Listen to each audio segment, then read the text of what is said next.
Chief Wolf in the house. I'm just gonna grab some water real quick. Enjoy the visuals.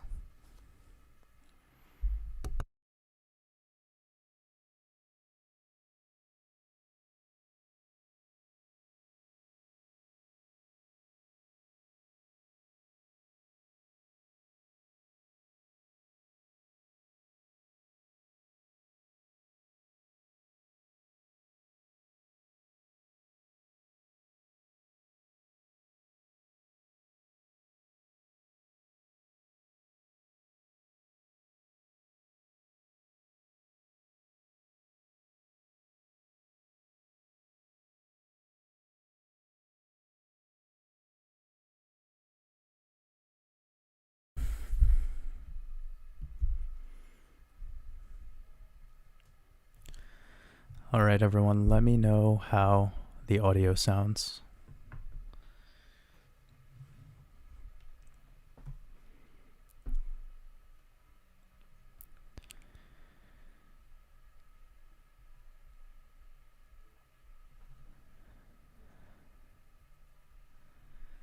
We're sounding good?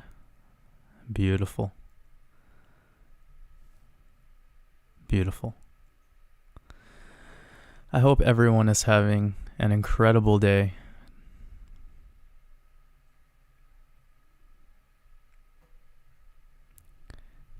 It's going to be a nice Friday night. For those of you out there in Australia on the other side of the pizza, I hope you're having a beautiful morning. Go grab yourself a coffee and relax. Call out of work. You don't need to go there anyways. No, I'm just kidding. Don't do that. Don't do that. That was a joke. That is what we like to call a joke. So we got about 200 people in here. I hope everyone's having a beautiful day. Whisper Media, Tyler Livingston, Paul, Zenda, Bizer, Dick Warlock, Cody, Rick Power, Survival, Tyler Anderson. I hope everyone is doing well.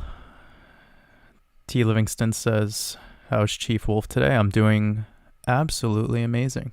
Today is a good day so far. I felt like I had a lot, how do I say this? I feel like the YouTube video today really solidified like where I was at energetically with this market, and I'm happy that I did it the way I did it, and like I didn't prepare it at all. I just pressed play and I said, let's fucking go. And had a lot of thoughts on my mind, had a lot of things that I kind of wanted to address. And I feel like that needs to be seen by everyone here.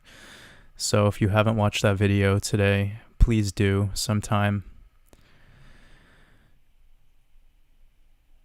It's so nice, to just say whatever you want to say and not worry at all what anyone thinks. It's such a fulfilling feeling. We should talk about that today, We should talk about that because I think a lot of people struggle with this idea of just being themselves. A lot of people struggle with this idea of just looking someone else in the face and telling them the truth. And we live in a time right now where everyone's kind of pressed for this, We almost have to be like Hollywood actors sometimes, The enlightened beings out there, the chosen ones, you know who you are. And you're always having to deal with that, Pretending amongst the masses to be something that is acceptable or some might call agreeable. But you need to remember that every time you speak, this reverberation effect comes back onto you. And if you're deceiving, if you are not speaking the words in a pure stream of consciousness, you're basically talking down to yourself. You're basically lying to yourself.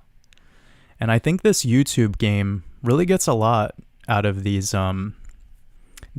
content creators, I almost want to talk to some of them because I want to think like, which aspect of their ego is this fulfilling for them? I worry sometimes, I worry sometimes about these channels out there that are solely just doing what they're doing to get acceptance rather than provide value. But anyways, that's not my concern. There's nothing I could do about that. All I could do is what I can do and speak my truths and see where that takes us. No need to talk about anyone. That's very low vibration anyway. Got some more people showing up. 260 people. Beautiful. Andrew Steins. Steve. Buck. Morning kings and queens. Absolutely. To all the wolf gods and wolf goddesses out there, I hope you're having a beautiful day. Slowly slipping into the DMT realm right now with this these visuals. How's it going, Ed? Rebecca, you finally made a live while it's live. I know you were said in the past it's hard for you to make them. Welsh Warrior, appreciate you being here. Kenny, Jacqueline, John. It's beautiful to see so many people here that are in our mastermind community hanging out with us tonight. Morpheus. Johnny Flynn, sending you love, brother. Over to you and your family in Ireland. Appreciate you. Stephanie, sending you love over to Melbourne, Australia.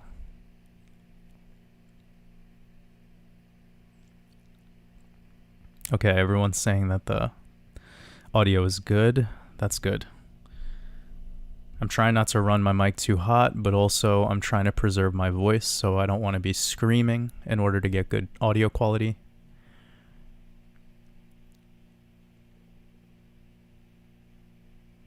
Alina says, do you practice lucid dreaming? I gotta admit, I don't dream too often. I don't know why I don't, but I've always kind of thought that was interesting. Like my whole life I grew up and people would talk about their dreams and I just never recall them. I don't really have them too often. So when I do have them, they're very profound. They're very powerful. I know I'm not really answering your question, but I almost think that the idea of attempting to dream or attempting to enter this state is somehow taking away from your ability to do this thing well. You know, this like awake state, whatever we want to call it. And this is just me being open-minded right now, by the way. Like I'm by no means saying that I have it figured out. I'm just kind of connecting the pieces here as to why I don't dream and why I don't like to read and why I don't like to I don't really do that much when it comes to those sorts of, those are the two questions I get asked the most actually in my life is, do you read or what book would you recommend? And the second one is, do you what dreams have you had and can you let us know about them? And I really have I struggle with that. I gotta be honest. My life is a dream. Like I rather just make this shit really dope. You know, like I rather just make this moment be incredible.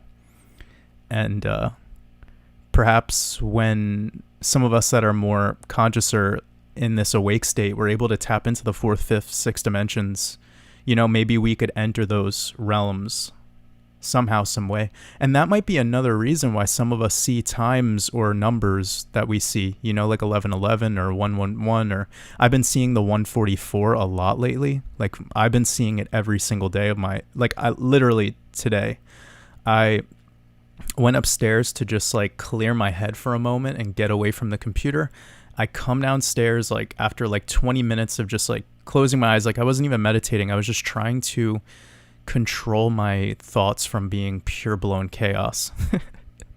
I just have, creativity streaming through my mind at all times. And I come downstairs and it was 1:44 p.m. and I'm like, what the fuck?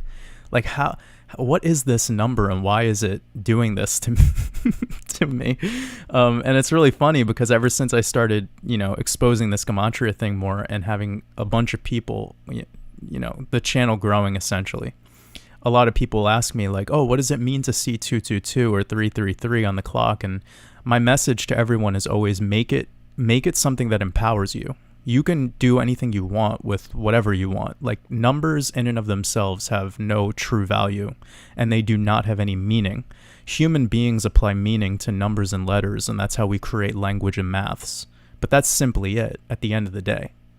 And with that being said, if you're seeing a number sequence over and over again, even if it's something really absurd and weird, go with that. Go with that flow and have it be something that propels you into your own vortex.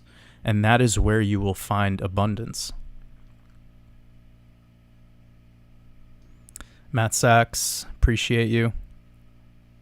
Sending high vibrations to the wolf pack. Rebecca called out of work today. Oh, that's great. I love that. Yeah, definitely don't call out of work because of me. Just throw in like your headphones, while you're at work. Oh man, I'm just imagining like a barista out there with their headphones in. Somebody's trying to order some fucking whatever coffee and they're just like, nah man, I don't have time for this. We're listening to the WatersAbove live stream right now. And how are you? Sending you love.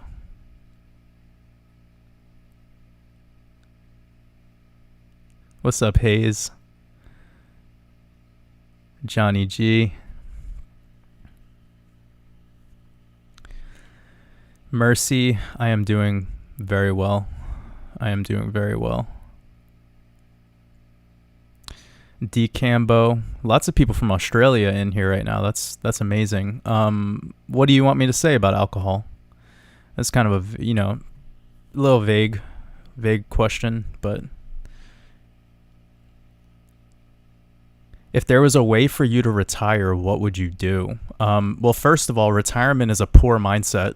Retirement is what poor people do. If you're an artist, you never retire. Like, if you love what you do, you don't stop. So I'm going to be making art for my whole existence, because if I didn't make art, I wouldn't have an existence. I am my art. I am my creations. And there's no way for me to retire from that until I go away. Until I go back to Andromeda or wherever I belong. So, yeah, I mean, I don't think retirement's a good idea. But I guess, like, I know what you're trying to say. Like, most people in this community, I assume where you're going with that question. What you're trying to ask me is, if I, like, had all the money in the world and all the things or whatever, what would I do? Well, yeah, I think that's troubling. I was just listening to David Cho. One of his, he had a podcast with Rich Roll, and I didn't listen to the whole thing yet, so I can't like give a full blown, comprehensive review of it. But I will say that everyone who is creative and is a business owner and who is doing something in their life where they're like the main controller and operator of what's going on, definitely watch that podcast, because it's pretty mind-blowing. David Cho's net worth is $300 million, I believe, and he came from being a graffiti artist. And he essentially, in the early days of Facebook, he got commissioned to do the interior design for Facebook. It was like 3 floors of art that he was commissioned to do for like $60,000. And instead of keeping the money, he essentially allowed the guy over at Facebook who commissioned him to invest it in Facebook stock. And he became a multimillionaire from doing this. But the funny thing is, he's not like financially savvy necessarily. He was he was addicted to gambling, but he was very good at gambling. So he had an addiction where he was good at his addiction. Like, he was able to make millions of dollars off of gambling, blackjack, and, just going to Las Vegas all the time. And on top of that, he's already a successful artist. So he has the ability to learn things at a rate that is proficient enough for him to be able to excel, So I'm not entirely sure where I was going with that. I was just basically all I was trying to get at with that was like this idea of what do we do when we retire? Well, I don't think we could, and when I was listening to that David Cho interview, it was like a prime example of someone who can't give up, like they could have all the money in the world, but they're still going to want to be creating. So I think for me, though, the one thing that I do eventually want to consider getting into is podcasts with people. But I would be extremely selective about who I speak with, because it would need to be somebody that I could say anything to and that I could have a really like open-minded discussion, if you know what I mean. So yeah, that's something that I think would be really fun, to like have a studio and do podcasts and have some people that I've always wanted to talk to, have discussions. Let me see, catch up to a super chat.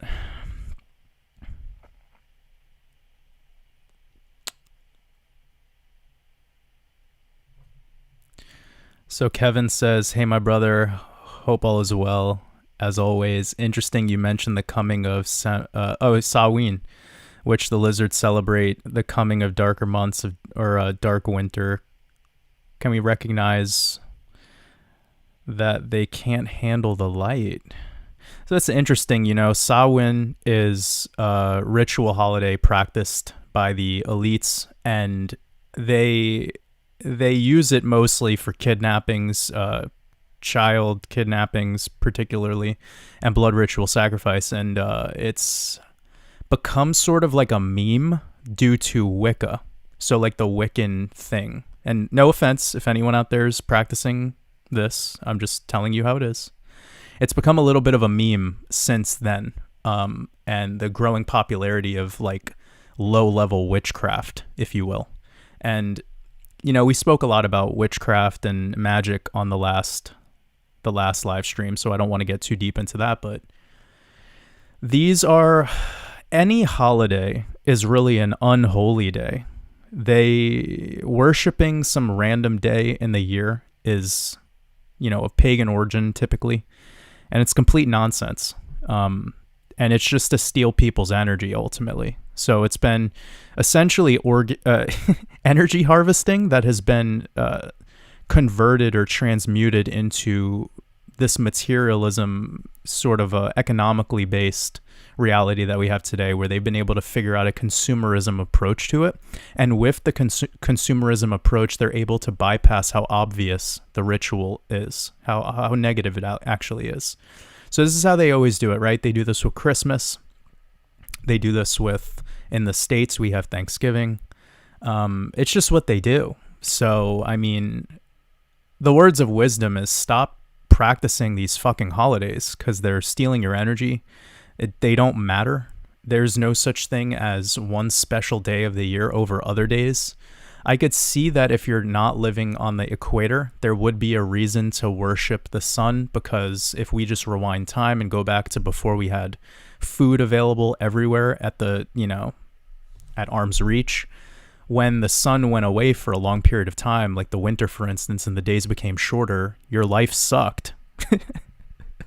But then there's the other argument of what the fuck happened in society that made us move away from the equator, right? It's clearly a problem here. So what we're doing today is like psychopathic on a global scale. We're all living far away from our food source. And we currently live in a system that is, the food source is so controlled. So outside of living out, far away from the equator, there's no reason to worship any particular days or any particular seasons. The only reason it was being done that way was by mostly these Europeans, and that's where we get a lot of what we get today. There's a fascinating movie called Midsummer. I think it does a very good job at breaking down some of this stuff that I'm explaining.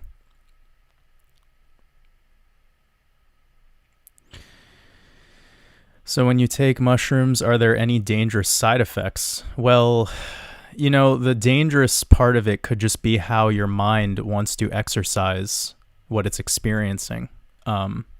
Because your mind is going to be able to do things that it has typically been suppressed from doing. And when you start to connect with other dimensional, states or whatever you want to call it, you're going to definitely start to feel a different vibration. One of the weirdest things that I could say about doing high dose mushroom trips is I don't want to be in my body anymore.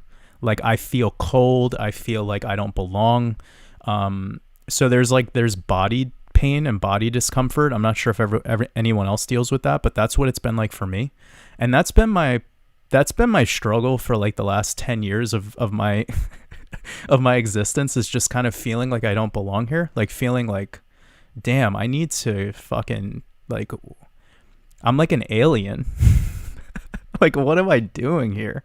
What the fuck am I doing here? That's why, like, I really vibe with that guy's spiritual so, because you can tell like that guy's trapped here, man, and he's been given access to some information, and he serves his purpose now on a large scale, and he's gonna go through human things too, like we all do. I do, but I vibe with his message and his mindset, because I feel very similar about a lot of things. Like when you're walking outside and you just see like a bunch of bots, you know, like they're not even people anymore. They're like NPCs. They don't even know where they are. It's like they spawn out of the ground or some shit.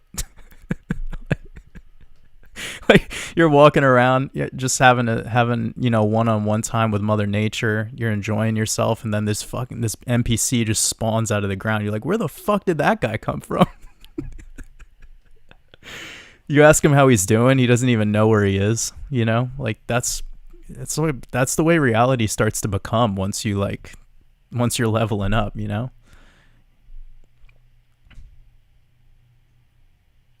Yeah, Ian, the dream realm, absolutely a wild experience. Whenever I have it, at least, which is rare.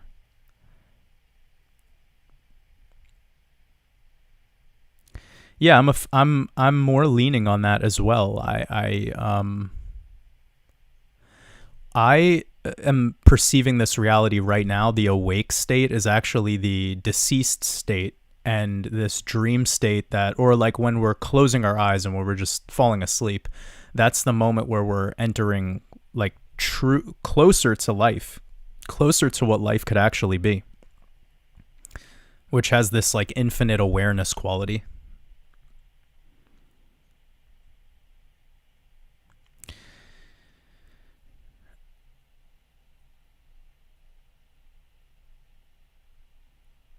Okay, we're getting a lot of... So Jonathan Kassar, €10 super chat. Thank you so much. I really appreciate you. I hope you're having a beautiful day. Thank you. Nice. Ian, what session are you in right now? What are you working on? Hey Jody, you don't need to worry about that. I mean, I don't want to bother you if you're away from your computer or whatever. We'll figure it out. I'll eventually be able to get this super chat thing right. Power to the Bananas says, what are you going to do with all this money? What do you mean, what am I going to do with all this money? What are you talking about, silly? What are you going to do? What do you mean? What are you going to do? It's just money. Like your bank account doesn't even really like matter at a certain point, you know? Like once you just accept what this is and what you are and your position here in this matrix, like I don't worry.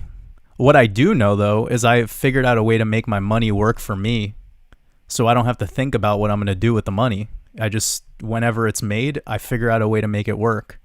You know, like I've even been thinking about for Patreon, getting more into credit and teaching people about credit cards and the power of credit cards, especially for business owners out there.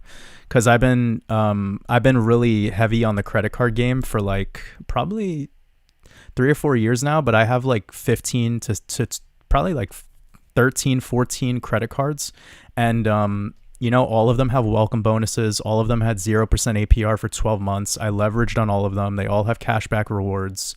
They've all paid me to own them. So it's a system of having the banks pay you. Do you want to learn how to make the banks pay you? Right? And that's one of the like pieces of financial freedom that a lot of people disregard. And you could only do that with credit cards. You can't do that with checking accounts or with savings account. It just doesn't exist. The closest you can get is like stable coins kept in, these high yielding crypto wallets like Celsius and BlockFi and that stuff. But still, like, you're going to be hit with a taxable event every single time that you want to convert those stable coins back into dollars. So, you know, credit cards and credit card churning and that skill is a life skill that's changed my whole reality, because you could leverage on credit. And it's something I want to help people with, because that alone can make you so much money. But it's just, I don't know how to necessarily implement it in my work at this time. It's probably something that'd be safer to save for like January when the bull run's coming to a conclusion. Because then you guys will have a fuck ton of money, and then you'll also be able to learn credit, and you'll have the whole Shemitah to kind of navigate that. And the only thing I will say though is with Shemitah, they're gonna change credit more and more, and they're gonna change who's worthy of it, and they might even implement social credit in some parts of the world, but that's a whole different story. I believe that this world's gonna operate more like it always has, which is the people who are ahead of their finances, people who've cleared their debts, are good. Like, you can buy yourself out of any issue in this world. That's why the elites stay in power position. They created the money. They created the rules of money. They get born into families that wrote the rules of money. Therefore, they never fuck it up. Every crash that happens, they're already cashed out, ready to buy the dip. And that's what Shemitah is for. It's for the elites. It's their ritual of keeping themselves wealthy.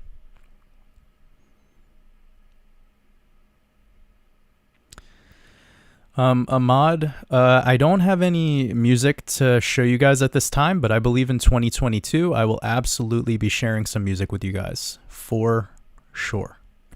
I have a lot of music that I've written that I've yet to take the time out of my life to put onto a recording. So T. Livingston, the $5 super chat, I really appreciate you. It says rapid fire, microdosing, favorite fruit, prefer sunrise or sunset, go. Also, thank you for the advanced course. It is fire. Well, first of all, man, I'm really glad that you enjoy the new trading course. That's I put a lot into that, and I wanted to make it very comprehensive, and I wanted to make it something where it was short and sweet. It could be done 2 to 3 times in a row, and then people could start to become, like, you know, confident in this wacky world of trading. And I believe I released it at a proper time, because just in the last couple weeks, there's been record-breaking liquidations going on on leverage exchanges. And every time I'm hearing these stories of people getting liquidated, I'm just like, yeah, well, if they only had a course to teach them how to trade safely. So anyways, I really appreciate you grabbing that, and it means a lot to me that you're supporting my work, ongoing support of my work, because you've been following me for a while. I really appreciate you. My favorite fruit is also my favorite food, which is black grapes. I prefer sunrise. I don't microdose ever. I typically just go for it. Like, I typically go for like 4 to 5 grams every time I do it. So I was thinking about practicing the microdosing though, but probably maybe like in December, because I just feel like it might be a good time. It might be a good time to get into it. And it depends on your body weight, you know, like I don't really know where I want to get started. Maybe like 1/4 of a gram or 1/2 a gram. I don't know. I'll see. I'll have fun with it, and I'll see if it's for me. But my mind, man, my frequency, like I'm already there, guys. Like sometimes when I take mushrooms, I feel like I'm going to fucking float away. Like I feel like a UFO is going to pick me up or some shit. Yeah, thank you, Jody. Jody is reminding everyone not to ask any crypto questions in the super chats. It's okay for a general crypto, like, or economic or like money-based question, but when it comes to like asking me what my price target's going to be on Hedera Hashgraph, like, don't do that. That's not what this is for. And I appreciate everyone for their understanding. D says, do the numbers of your birth date have any significance on your future? Perhaps. I mean, it's like the day that you decided to show up, you know? It's like, it's the day you decided to get the hell out of there and start experiencing this new prison. But for real though, I mean, I wish, Logan has a lot to say about that. That's something that me and him can discuss on a future podcast. Also, if Logan's watching this, much love, brother. I appreciate you. But yeah, that would be a great thing to discuss with Logan. Yeah, if I did a podcast, it would be great to have Coach JV on it for once. I've always been on his show, and he's been so generous having me on his for maybe 4 times now. This might be the only month that we didn't do since I met him. And it's funny because it's the month where like crypto's all hitting these new highs, so it's funny. So limbless mime. I didn't forget about you. You have the greatest name. Says, hey bro, I was wondering if you could bless us with a decode of reserve rights. Looks like it could be promising. So, I don't plan on doing any like long, like full blown decodes on cryptos for a while now. I've already done tons of decoding clearly on Bitcoin and XRP and a lot of stuff recently on ETH. I've even done one on Cardano, and then I've done an additional 4 decodes on my Patreon. So for anyone who's a Patreon member of mine in the Mastermind community, you'll have access to those decodes, and those are extremely comprehensive. So what that was a Gematria masterclass, and the reason I did it was so that you could watch those 4 videos and you could do any coin you want, because it's the same practice. So the same shit that I did for Zinfin Network, Digibyte, VeChain, and Hedera Hashgraph, those 4 decodes, you could essentially apply the same ideas, the same principles to reserve rights. So I don't know if you're in my Patreon. It's for that membership, it's only $9.99 a month. So if you just wanted to get that literally for that perk, then that'd probably be extremely advantageous to most people. But it also includes a private Discord where, the wolf pack is chilling with each other on a daily basis, speaking those high vibrations. Oh, and it also includes my weekly technical analysis podcast where I go over a bunch of altcoins. Let's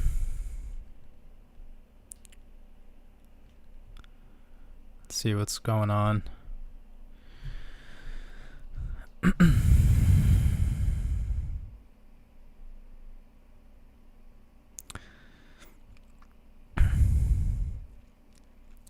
Hey Sarah, I'm doing well. Hope you're doing well tonight. Enjoying another day in the Matrix, that's for sure. Jay Chef, I don't have anything to say in regards to DMT. I haven't personally done it. Yeah.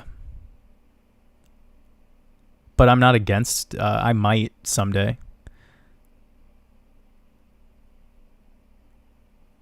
Yeah, it'd be wild to get spiritual so on a podcast. That'd be pretty insane if me and him could connect. If you could be any mammal in this realm, what would you be? Duh, a lemur, obviously. Yeah, I would be a lemur for sure. Maybe that's what I am. I'm like a lemur alien that came to Earth to be in this human costume for a little while.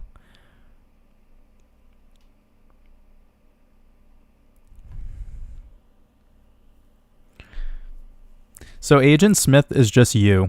The agents in the movie The Matrix, they're not the people. They're not like the random computer character NPCs.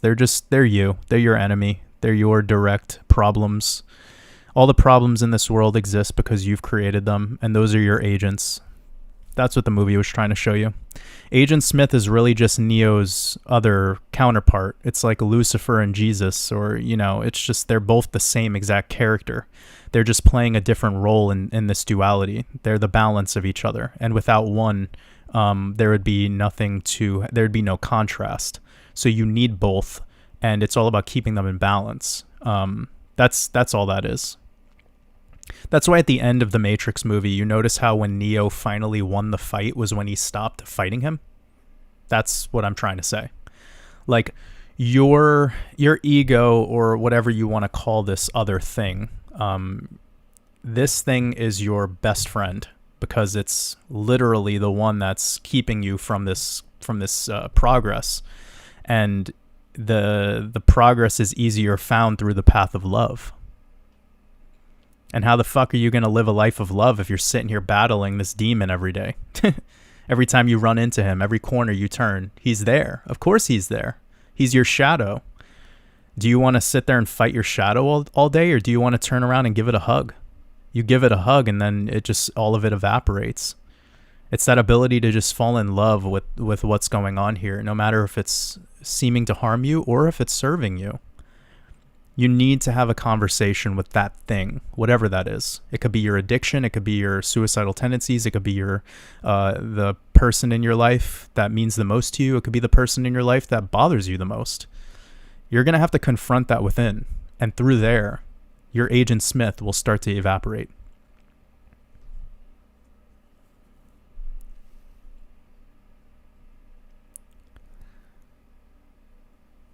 Sending you love over to the Philippines.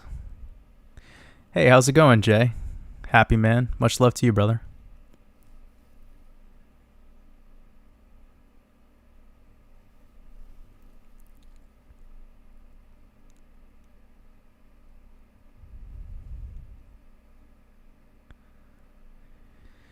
Any more insights into the February crash? Yeah. So for sure. I mean, I still think the market's going to start to crash in February. I don't really have much more to add to it. It's just through my study of Shemitah and previous cycles. So what happens is, even in Amazon and the 2001 dot-com bubble and the 2007 housing crisis, we saw sort of this end of the year run up into the Hanukkah timeframe and transition into the new year. And then as we transition into the new year, we would see a correction form. And sometimes this correction, it has what's called a bull trap. So that means it'll come down into January, then bull trap into February, and then it'll just collapse. And it'll start to enter a downtrend, basically from February, March, all the way through the end of Shemitah. And then near the end, we could actually see another bigger drop. This is something that also happens in something called Wyckoff method, where you have what seems like structure, but then you actually have a spring. And a spring in Wyckoff method is like the blood in the streets. You know, it's the most fearful. It's typically when we have a big psyop happen, like we had in 2020. We had the pandemic psyop. So that created a lot of fear in the market. But then if we zoom out and we were to take it for what it is, it was the greatest buying opportunity of all time. That was the spring in the cryptocurrency bull run. And if for anyone who's been part of my mastermind course, you'll remember me recognizing that part of the bull run as such, where that pandemic crash that we had was the absolute best time to get into a market. It's the time when it's the most fearful, and it's a time where we're about to have what's called a liquidity restart. And a liquidity restart is a very important thing to consider, because where I'm going with this is we have an economy that's based on infinite printing of its fiat supply, right? Like where it's just they print more money and it goes straight into the market, and they do this. And then they manage who's able to play the game of this market through sentiment. This is how they get you. They get you to be fearful when you should actually be greedy, and vice versa. So February will be the start. I don't necessarily think we're going to have anything insane, you know, like I don't necessarily think it's going to be like the end of the end of the world kind of shit in February. It could be something, but I don't think, I think it'll just be more alike than it is different. It'll be an overinflated market that needs to pull back. We could see this also with the, I think anyone could see this right now with the stock market. The stock market hitting all-time highs, and at the same time, the DXY, the dollar index, is just fucking raging. That's not normal. That's weird, okay? So they're really manipulating this market right now, and if you study Shemitah, you'll know that the September, October, November timeframe is a very, very manipulated timeframe in the market. And crypto is no different. We've seen it happen because, you know, I've been telling people how this market would play out in these exact months, the way that these months have exactly played out back in the summertime. So it's beautiful to watch it all come to pass. But at the same time, when you're here living it day to day, you're like, whoa, man, like all these other moving parts, if we were to consider them, especially as technical analysts, we wouldn't have seen this all kind of pieced together this way in the charts. So it requires that extra, that extra effort of having some of these esoteric principles to add to the market. And again, if you're here, it's what's going on. I don't need to convince anyone of that. How's it going, Mary? She says, what art forms are you into? Well, music and guitar primarily is what I do, but I'm also a writer. I write quite often, and I'm really into film and photography as well, but mostly music. Just it makes me feel the best, and I like doing things that make me feel the most. Whether it's feelings that are negative that I need to push through or feelings that are very positive that I need to push through. It's a mechanism of balance, and it's been very helpful for me my whole life. Andrea, much love to you. Yeah, I'll definitely be doing credit stuff then. It seems like people would be interested in it. Yeah, it's funny. I know so much more about credit cards than I did about crypto, like probably a year before I got into crypto. So it's pretty crazy. I have a lot of knowledge in that field that I've yet to really break down. I do discuss a little bit of the credit idea inside of my mastermind course, but I wanted to make the course more centered around crypto. I'm actually thinking about just making full-blown content for credit for the Patreon. I don't think it'll fit on the YouTube channel. That'd be kind of awkward. I don't know. We'll see. These credit card YouTube channels have started getting into crypto. And they're all talking about like Shiba Inu and this bullshit. So it's like, it's pretty funny. If any of you know about the credit card influencers out there, it's pretty wild. Some of them have a lot of value. They have a lot to teach, very important stuff, but the issue with getting into the game of credit cards is you need to have money. If you don't have money, getting into credit cards is not good because that's where bad habits develop. So again, we need to make the money first, then we need to have cash flow businesses. And if we could have both of those things, then we're ready for credit because we could do credit the right way where we never pay any interest. We're basically living on 0% interest forever. And it could get pretty sophisticated even if you wanted to get into balance transfers. And, Wells Fargo just came out with a balance transfer card that's like crazy for people who want to get into that. That's not really my expertise. I rather just make real money and then pay off my cards effectively. So this way, not only are you getting more accounts, more credit accounts, but you're also keeping your utilization super low. With every new account, you're increasing your credit available, and then at the same time, having low utilization is going to make it so lenders want to, they're more likely to give you new cards. There's so much to say about that, though. I'll save that for another time. BGoat, $10 super chat. Thank you so much. Jordan, where can I find the Gematria dictionary that you use in your videos? Highest of vibes. So it is gematrinator.com, and you just want to go to the calculator section, and then you'll be able to find it. And the one thing that I do is I try to stick to the 4 base ciphers, and then I'll add in the Chaldean cipher. And in most of my videos, you'll probably see how I do that anyways. So, yeah. And thank you for your super chat. That means a lot to me.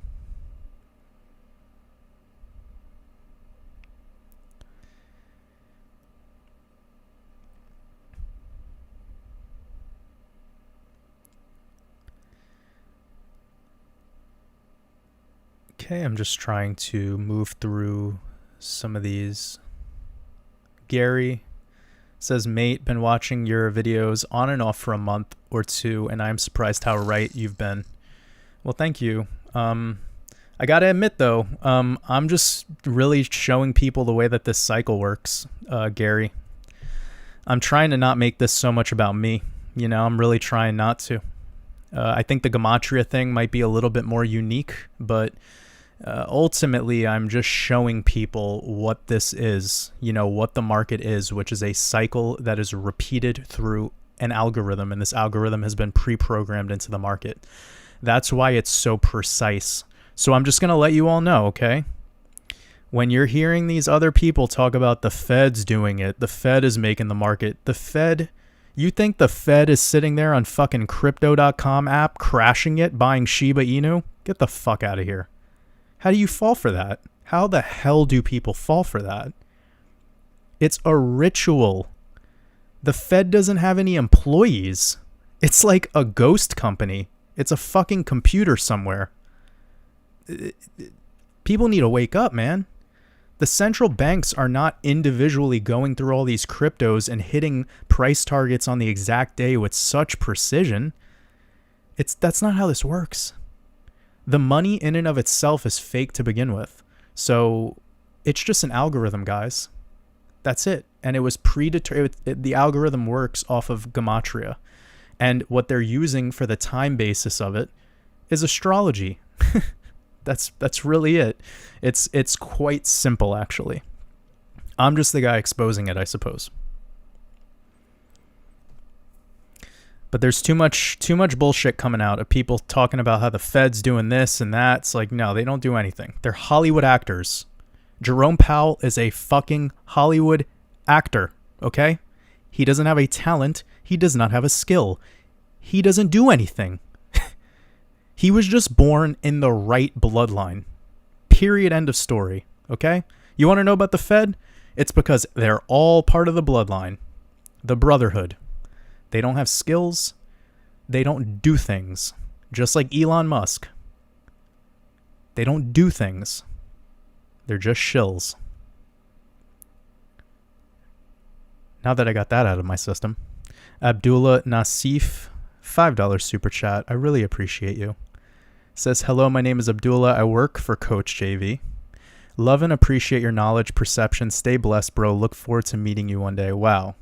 That really means a lot to me, man. Thank you for showing up to the live stream. I'm really appreciative for all the people over on 3T Warrior Academy who've been following my work since me getting in touch with Coach JV. I really have a lot of love for all of you. Can't wait till the next podcast. Tell Coach JV to reach out to me. It'll be so amazing to do one in November. Much love.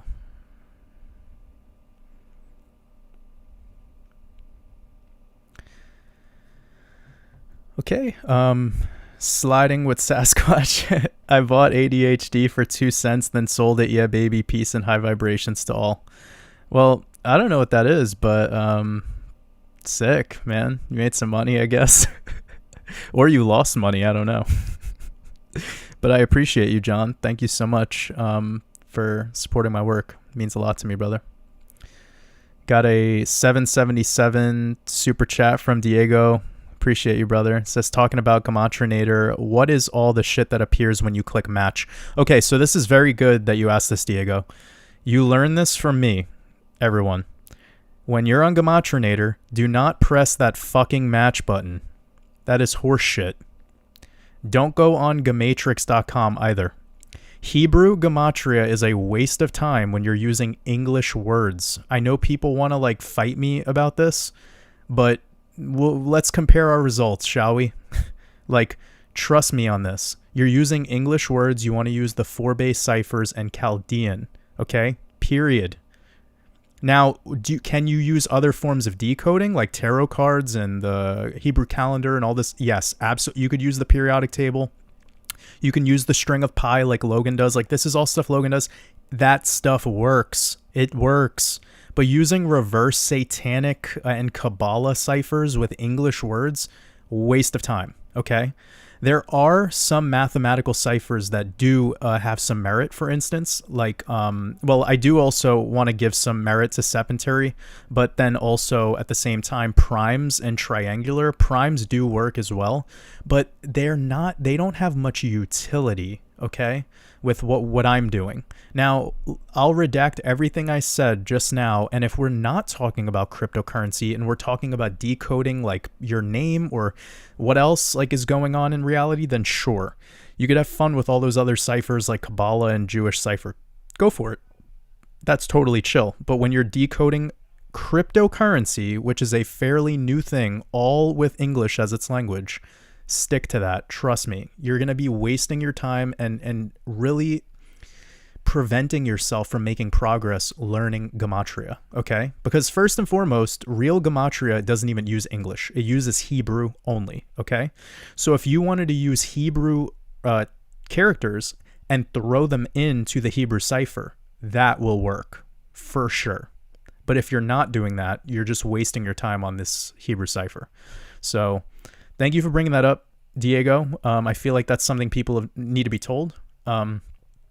And another thing that I'll say, just based on my, I suppose just, I don't want to call it expertise, but you feel where I'm going with this. I feel that the full reduction cipher is very solid. Like the Chaldean and full reduction work really well. So that would be ABC is 1, 2, 3 with crypto. And then when it gets reduced, full reduction is also very good. Okay. The reverse ciphers do work, but you really need to have context. So when you're doing Gematria and you're using the reverse ciphers, you really don't want to be counting only on those. That's where it starts to get a little tripped up. So I would say you want to put your attention mostly on the Chaldean and the full reduction and the what I was just talking about before, the English ordinal. These are going to be your best results for sure.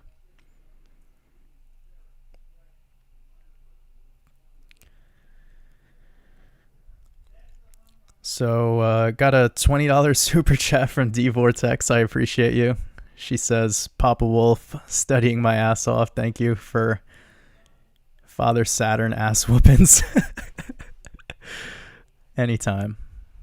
You know, D Vortex, I'm very proud of you. You came to this community and you were hungry and you're getting the results. So you deserve it, right? Like there are some members in our community that are in the crypto chat part of our Discord quite often. And some of you are really fucking incredible. Like you're badasses. And I'm so excited to open up Trading Wolves on November 1st. I can't wait to see the type of person that's going to join that. Because I do want to prevent this like parasite from joining us. You know, I don't want people coming to Trading Wolves being like, what's my entry target? Where do I sell? It's like, fuck that, dude. This is for people who are already trading and know how to trade and want to have a community where they could get away from the parasites and actually focus on how to become better traders, not just sitting there asking the same fucking question over and over and over. Like if you don't know how to invest, you shouldn't be leverage trading. And this is problematic because a lot of people, these bigger YouTube channels, and this will be the last thing that I'll say about something outside of myself for now. A lot of these bigger channels like Crypto and BitBoy, and these guys are pushing these leverage exchanges as part of their cash flow business. So their cash flow business is based around getting people's referral bonuses. Now, I am not going to ever speak negatively about how people make their money. That's not me. That's not my character. If that's how they want to make their money, then sure. But the problem is when you have 1 million followers, you're going to attract a lot of normal people, like normies. And these are people that don't know how to invest. And their first idea of what investing is based off of trading. And this is not good in my opinion because you're taking degens and you're giving them the access to leverage. It's not good stuff. So be careful out there, everyone, and don't just join these Telegram groups and these Discords so you could be told how to play this game. You want to learn technical analysis. You actually want to learn a life skill. Like I wanted to make the cash flow business that I created something where I'm giving somebody lifelong value. I sell them a product. They never need to listen to me ever again. That I feel is very valuable. Where, you know, if anyone wants to follow my work continuously, fantastic. I really appreciate your support. I'm glad you're still watching the videos. But for me, it's like beautiful where like you can step into my dojo, I give you the black belt, and then I say, see you later. And now you're doing it on your own. That is lifelong value, to be able to walk away from your teacher and just always have something that you could refer back to. Everything else, in my opinion, is just it's not me. It's not how I want to go about my my reality. I don't want anyone to be dependent on me and my YouTube videos. That's not healthy.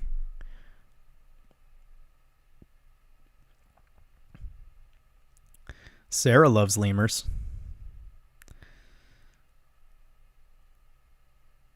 Thoughts on apple fasting? Apple juice fasting is really solid. If you're going to do apple juice, get some fresh turmeric and get some fresh ginger, and just you could actually leave the root on if you want, if you have a slow juicer. And then what you want to do is add a little bit of turmeric root and ginger to your apple juice when you're juicing it. Ugh, legendary. So good. I might do that soon, actually. Do an apple juice fast. It's just when you drink pure apple juice, it gets old. It gets boring really quick because it's so sweet. Even if, like, you know, you leave the skin on and everything, it's still pretty sweet. So by adding a little bit of like a lemon and a little bit of turmeric and a little bit of ginger root, it's really solid. It makes it so that it's so much more healing. I mean, you know, ginger root and turmeric root, not turmeric powder, not curcumin, like a literal turmeric root. And you don't need to add black pepper to it. I'm not trying to like activate the turmeric. I'm just literally saying like this will be very pure and it'll definitely clean out your digestive system. It'll help your kidneys quite a bit. So that's the move.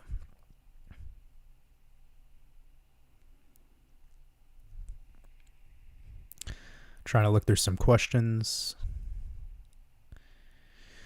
The alt season finishes in the January new moon into the January full moon. That is when it ends. Okay.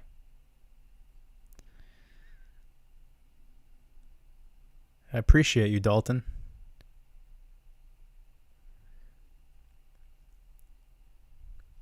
Happy man. Appreciate you, brother. Appreciate the super chat. Thank you, brother.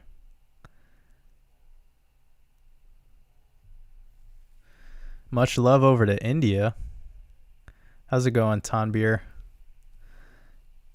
He says my super chat is not working. So, any people out there from India that have been following my work, Patreon has completely dropped the ball, and they've like unsubscribed all the Indian supporters that I have. This is also going on with it's a payment processor thing for people out there in India. So, first of all, much love to India. Like, yo, the people in India that have come to my work are incredible. Like, such high vibrations. They get it, you know, like they really get it. And it's like, it means so much to me when people from all around the world are like writing these emails, like saying much love, and just, it's like it's such a beautiful thing, man. So it's definitely annoying that we had this payment processor issue with banks, central banks in India, and it has caused a lot of people to get unsubscribed from my Patreon. Just know that wasn't me. That's not me doing that. That is your banks that are causing this issue. I apologize on their behalf, and I really appreciate all of your support. I'm sorry that it's been a struggle for you to get more exclusive content. Hassan Tazi with the $10 super chat. I appreciate you, brother. Says, my Croatian friend's father was a civilian in Yugoslavia war. He had to take a life in self-defense to protect his family. Do you think killing a human being in self-defense is justified? Wow. Hassan, do you like save these questions for the...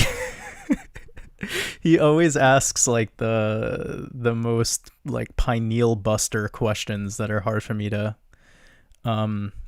First of all, much love, brother. I really hope you're having a beautiful day.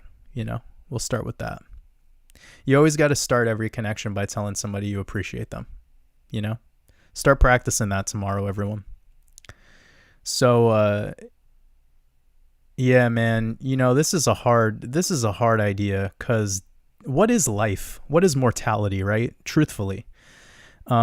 If somebody's willing to take your mortality, you know, we're gonna react to that. That's evoking a reaction out of us.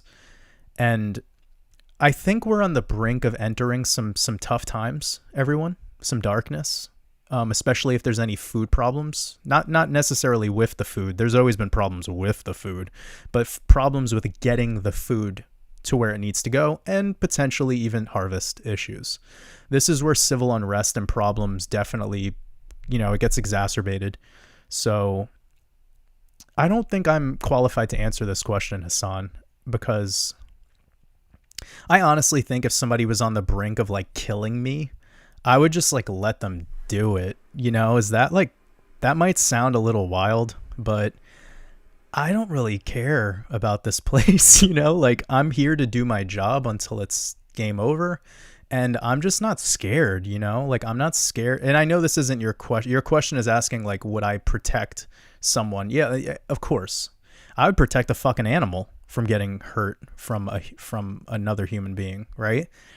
I don't think there's any bad karma on this individual. I don't. It just is what it is. Humans do heinous shit all the time, and sometimes it requires a heinous reaction. We're animals, man. Like, we're nothing short of barbarians. We're beasts. Anyone who says otherwise doesn't know anything. And yeah, it's a heavy subject to talk about, because I'm grateful for where I am and the life I've been gifted being here at this exact time to be able to do what I do. I'm very grateful for that. And sometimes, like, through my study of World War II, I get a little choked up because I'm thinking to myself, like, these people didn't give a shit, man. They just straight up were firebombing people. Like, there was like no human, there was no empathy anymore. It was just like, you're a target. This is it. Firebomb. Boom. No, like, that didn't matter. Civilians didn't matter. If you study any war, the civilian casualties are exponentially higher than any soldiers. So it just shows you how much of a blood ritual it really is. It's not designed to protect you and your freedoms. It's designed so the elites could essentially depopulate without having to depopulate the way that we would assume they would. It's just another mechanism of how the Matrix operates, I suppose. Anyways. Mego G, $5 super chat. I appreciate you. Says, hey Waters, huge fans. Thanks for all that you do. Are you planning to enter any short positions in January, February? Thanks again. Yeah. So I'll probably start shorting the market prematurely, like depending on where the RSI is at on the macro timeframes, I'll start to consider short positions. But I gotta say, I'm not interested in trading too many coins. I'm probably just going to trade Bitcoin, Ethereum, and XRP for the entire bear market. And I might keep a grip of Tether in my Bybit account just to play swings on some more volatile cryptos that I have done enough Gematria on to the point where I could tell where their price targets would be. But for the most part, yeah, I think I'm going to be, like, obviously we're all going to have to be short focused, but the idea of January or February, it just sort of depends on the project, because one project might do really well in early January, whilst another might do well in later in February. So we just kind of have to wait to see what the market gives us. That's my words of wisdom.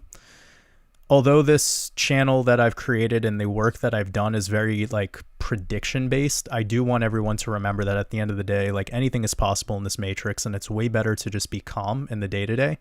Have an overall game plan and an overall idea of what's to come, but don't get too set on your plan when it comes to something that's like 3 to 4 months out. When you create a trading plan, which is a huge part of my advanced trading course that I just released, when you create a trading plan, you really need to remember that this is what you stick to. And what a lot of people fail at when they're trading is they start a trade without any plan, and then as the trade's going, they're acting on emotions. But if you did enough technical analysis and actually know what you're seeing in the charts, and you can see the probability of the direction it's going to go and then prepare yourself accordingly with risk management, of course, then you have a plan. And when you initiate that trade, when that trade comes to fruition, you could actually trade that plan. And that's a very important part of trading, or just life in general, right? Because think about it like this. Imagine I wanted to drive from New York to Florida, and I load up Google Maps, and they're going to show me this route, right? And now I know that, okay, the route is going to take me like 23 hours. I should probably stop halfway. I know I'm going to need to get gas like 4 times. You see what I'm doing right now? I can implement the same idea to trading. it's like, okay, well, I could see that this bull flag is forming, so that means that I need to be prepared for an entry at this one point, and I'm going to put 20% of my position there. And then, okay, what if that goes against me? It'll come down to the bottom of the flag. All right. So I'm taking notes, and I'm thinking about it like a chess player. Like, I'm not just sitting here one-dimensionally thinking market go moon or market go to the toilet, because that's where people are stuck. They're like, is it going up or down? It's like, it'll do both. You need to be prepared for both. And what will you do given that both are likely to happen, right? So trading is a very risky game, and that's why I always recommend people stick to, a very small position of their portfolios, their overall portfolio. And if you have a cash flow business and you're somebody who's making in excess of, a couple grand every single month, this is the stage in the bull run where you should be probably considering stashing that cash for the next bull run instead of getting so like late. We're really late right now, and risking all this money at this final stage, if you already are holding cryptos, is it's double risky. Because if you're already in profits and you've already like seen gains in this market and you believe that we're going to fulfill the remainder of this bull run, then why are you, this is like sitting at the gambling table for 6 hours straight after you've been winning hands. Like eventually you're going to fuck a hand up. And I was the guy that was sitting next to you at the poker table saying like, hey, we've won like 10 games in a row. I think it's time to go back to our room. And you're sitting there like, with your 17th beer telling me that I'm wrong. It's like, stop that shit. People are gamblers, and that's why there's so much emotion at the end of a bull run. And it's that greed emotion. So some words of wisdom there for everyone. Doug, I appreciate the 1111 super chat. Much love, brother. It says hiking on this live. Shirt off, soaking up in the sun, feel so connected. I finished Europa last night. My pineal gland is constantly expanding. Thanks, bro, and much love to you. Thank you, Doug. I appreciate you, brother, and I'm glad that you took some time out of your busy life to check out that documentary. It's very impactful. Absolutely changed a lot of my perceptions about what we're told history is. Of course, his story. Yeah, that's the problem. Okay, I'm not going to bother that ridiculous energy. Okay.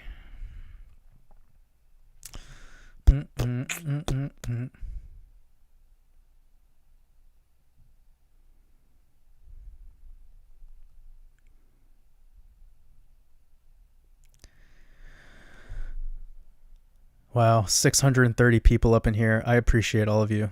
Thank you for all showing up to our beautiful Friday night hangout.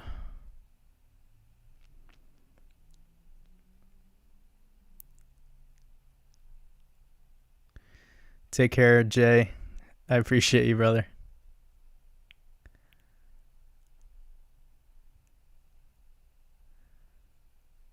I'm just trying to find some questions. What are you saying no to, Chef DeMarcus? I'm curious. Jody, would you ever consider taking crypto as payments for your services or merch? Yeah, so crypto for sure for payments. I prefer XRP just because of transaction times, and it's like it's seamless.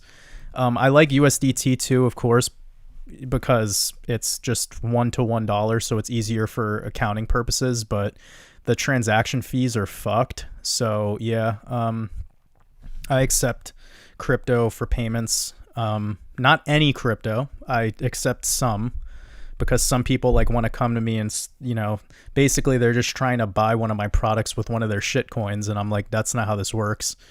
But yeah, I definitely accept for, my courses, but I can't accept it for merch. I'm really sorry. The merch processing company that I'm using just doesn't allow that. So that's out of my control for now, but I believe, maybe 2022, 2023, we'll make something happen. I think that'll be really, that'll be really fun to start doing, like full blown screen printing and stuff. The new merch I'm coming out with, by the way, is so fire. I'm not even going to lie. I'm going to buy a hoodie and I'm going to wear one. That's how much I love it. I'm really getting stoked. Also, Waters Above Crypto black cards are coming 2022 for sure. Gonna have metal credit cards. That's gonna be sick. They're gonna be like obviously not through me directly, but I'll be designing them. It's Raleigh. I appreciate you, brother. $8 super chat. Wanted to say thank you for the knowledge you shared with this community. You are a blessing to all of us, Mr. Walking Encyclopedia. Love you, brother. I love you too, man. I appreciate you. Really appreciate you. Thank you so much.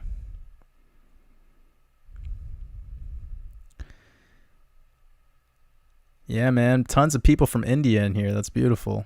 Sending you all love. Dalton Davis says, do you know the significance of 589 and XRP? I think it has to do with like a Simpsons thing. It's a meme. It's dumb. But a lot of people have fell for it, and that's all that matters. You just got to get a lot of people to believe in something, and then you could essentially sway them in whatever direction you want.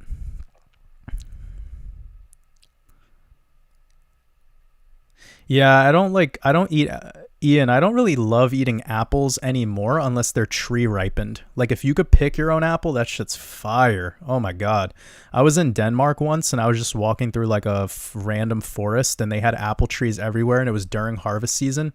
And I ate an apple and I was like, oh my God, like a tear almost fell from my eyes. It was so good. Cause I was, I'm from the States and I didn't really have like, I was young when this happened and I didn't grow up near a farm. I was born in Brooklyn, New York. So it's like a concrete jungle.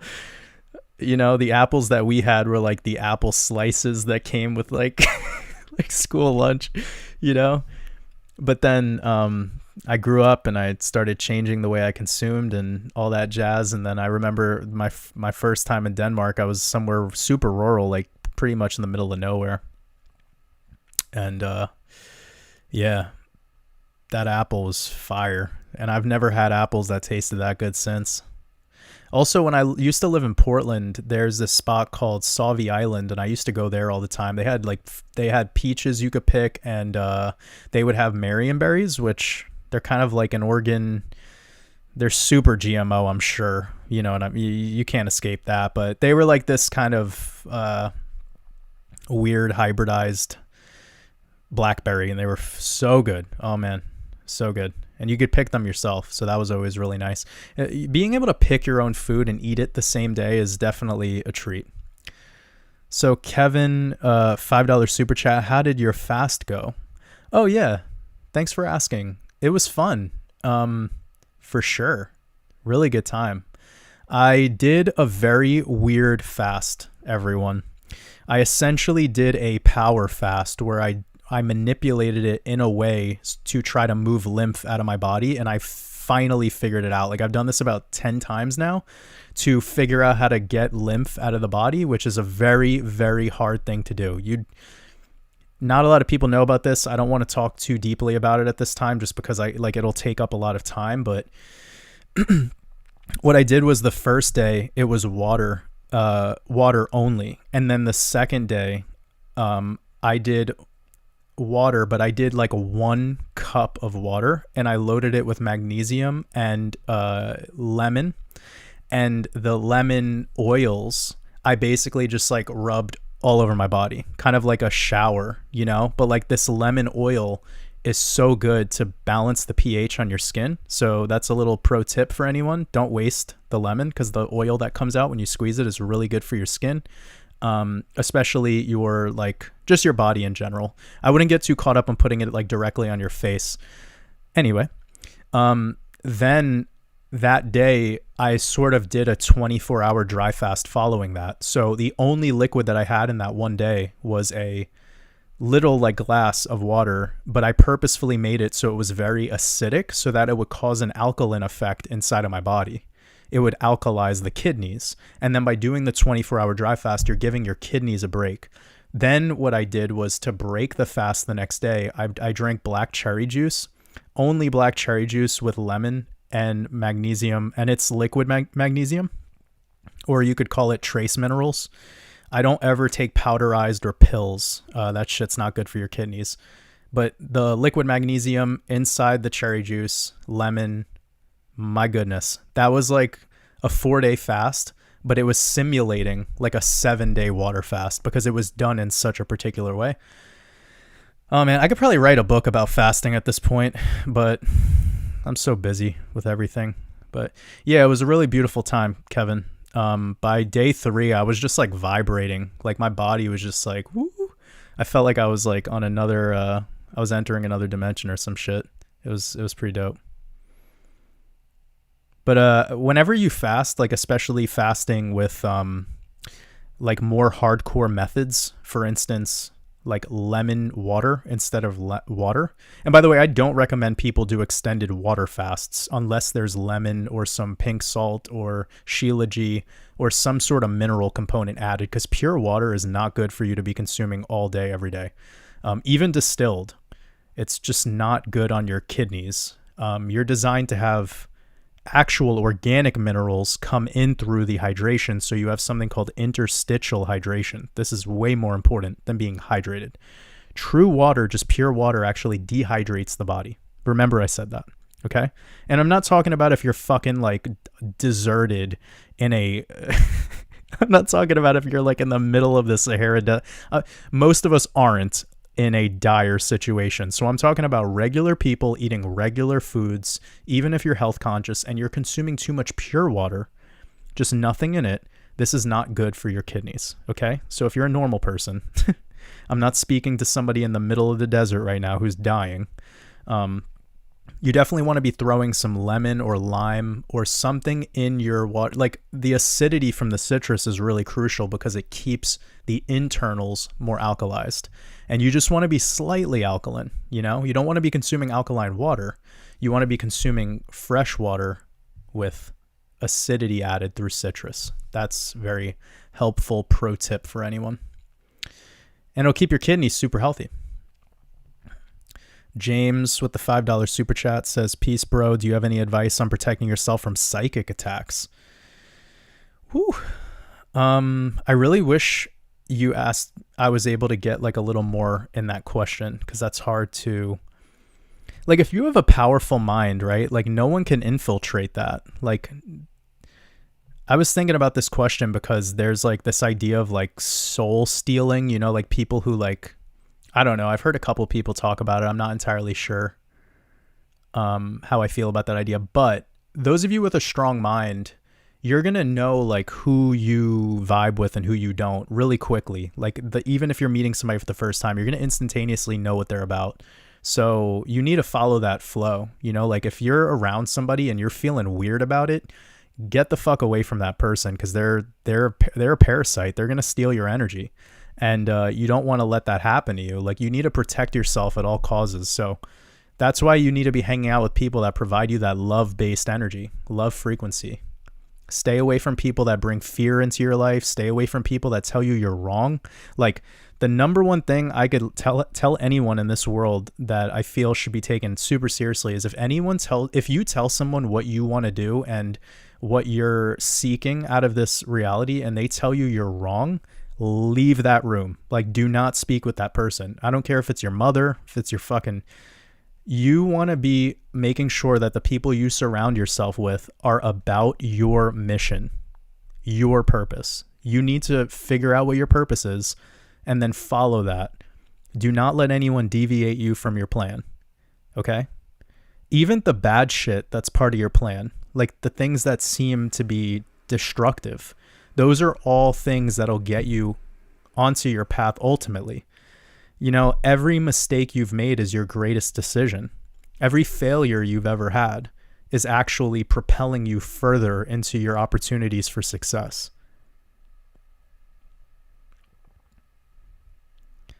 So Gabrielle Sixto, $10 super chat. I really appreciate you. Thank you.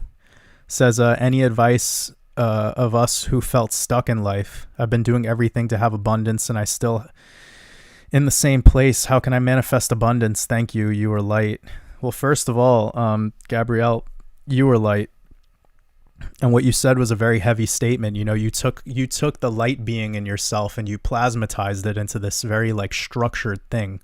Be like water. Like, you want abundance? Be like liquid. Remove yourself from this trap of structure. Chaos is going to set you free, like in this weird way, you know? Chaos is Mother Nature. She doesn't give you what you want. She does what she wants, and you just have to deal with it, right? So nature is going to teach you your lessons. Like I told people a couple of live streams ago, my teachers are animals. I've like given up on humans. There's a couple of humans that I'll pay attention to, like Kanye West, Mike Tyson.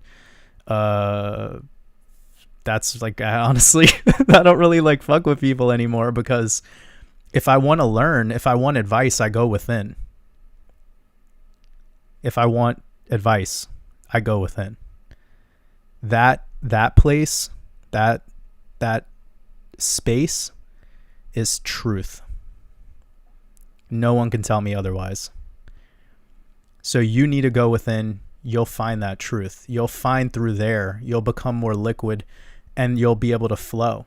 You'll be able to flow wherever it needs to go. And take the path of least resistance, right? Because that's what water does. You'll find truth there. The structure and the planning and the overthinking is what keeps you in that emotional state.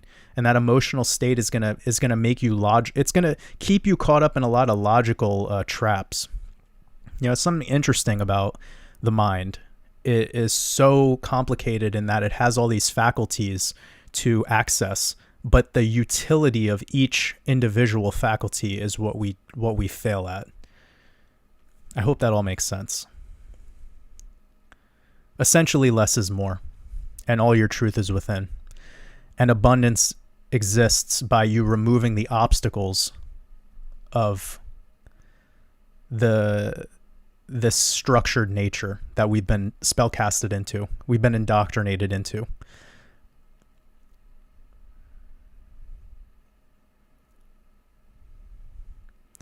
So Diggs 77 super chat. I appreciate you, brother. Thank you. That means a lot to me. Thank you. Says, much love and high vibes to you, Jordan, and all the pup wolves. I love you all. Sending hugs, love and light vibes. Infinite. Jordan, what is one of your favorite childhood memories? Damn. My favorite childhood memory?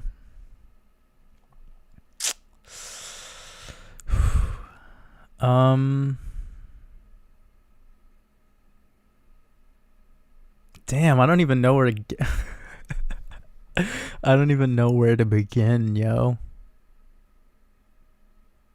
Wow. I've never been asked that before. So I'm like struggling here. So I was born in Brooklyn, New York, near Prospect Park. If anyone knows where that is, shout out to Park Slope.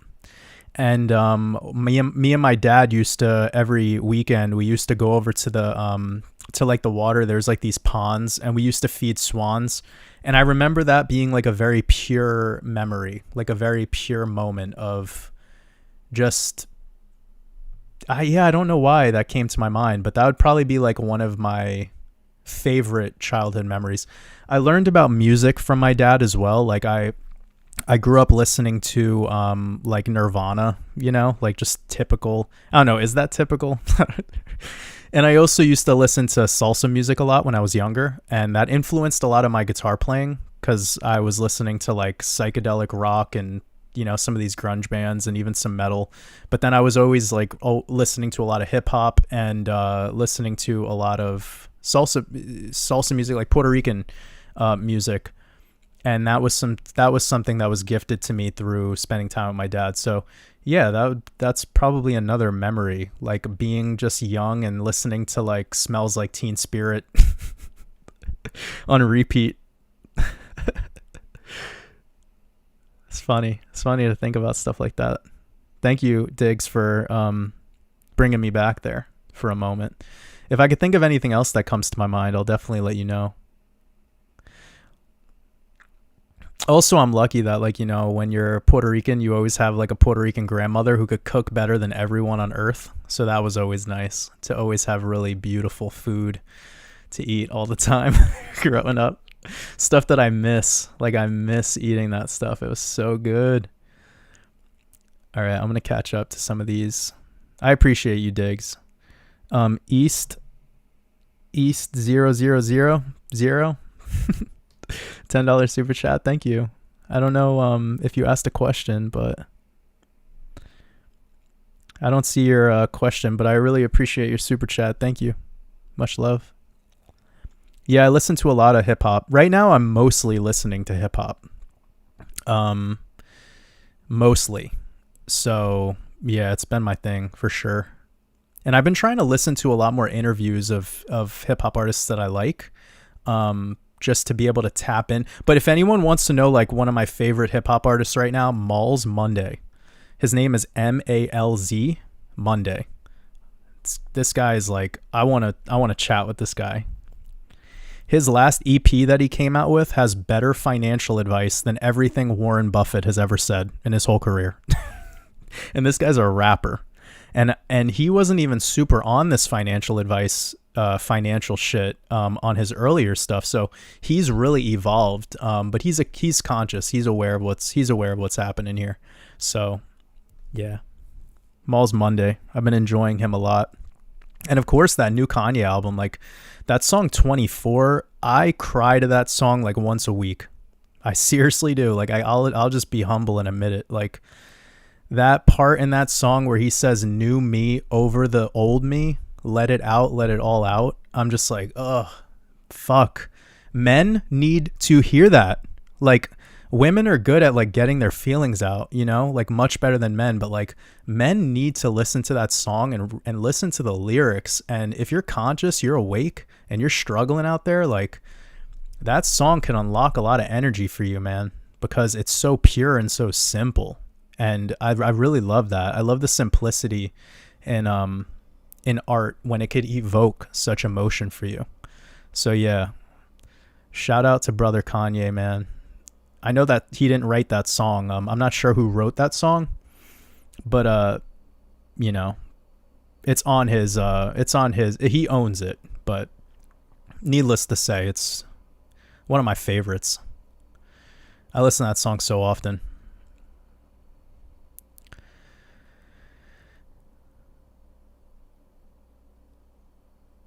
So pretend, I'm really sorry. I don't see your super chat, but I could see your second super chat, which says, I think you missed my previous super chat, and I'm really sorry.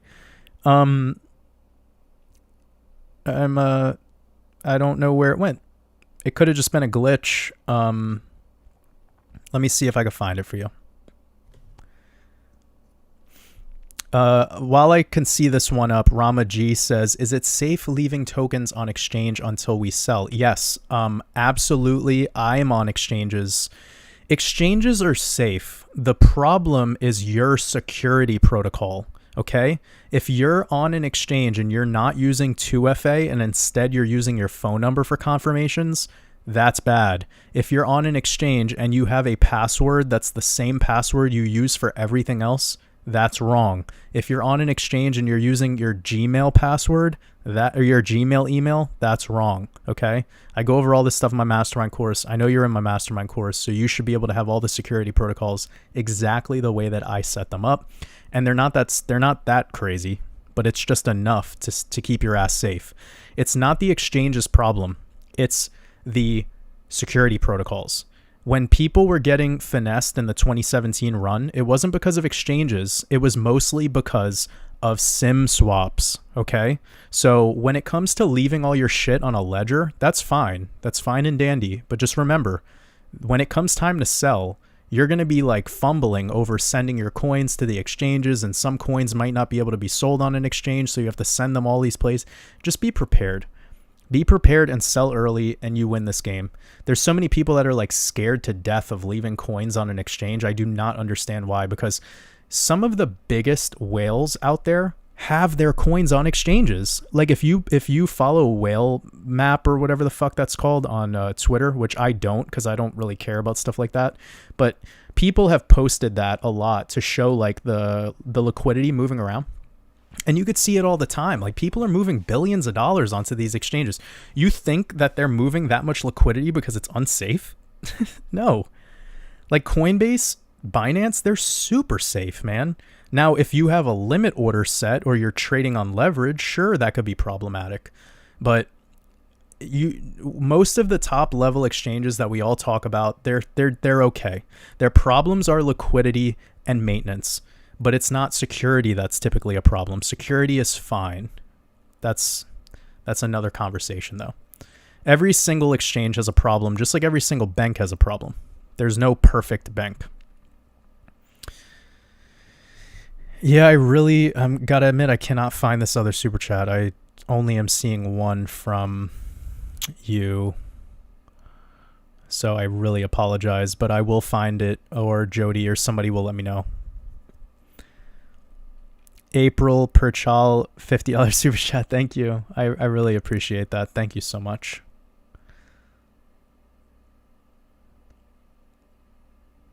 He said weed and Jordan work well together. Oh, man. You're so funny.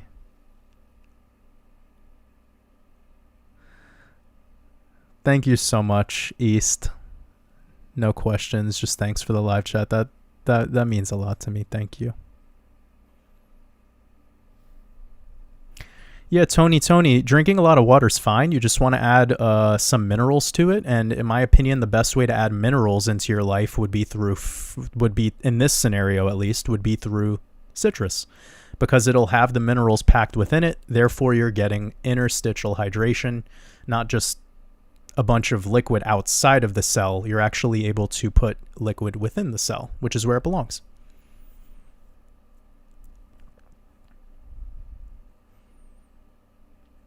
Yes, Malls Monday. Exactly. You're never going to see a picture of me. I'm sorry. I'm not even on Earth right now, guys. I'm hanging out somewhere in another galaxy. Zendalion likes 24 on Donda. Beautiful. Oh yeah, you got the stem player? Sick. I can imagine that's really fun. Does it have so Zendalion, I heard that there's a deluxe version of Donda getting released soon on Apple Music. Does the stem player have like a couple tracks that weren't on the album? I would love to know more. I would have bought the stem player, but I kind of just thought maybe it wouldn't make sense for me to own with my setup that I have right now, because I have like a super cheap setup going on because I'm moving around all the time. I don't have any nice speakers.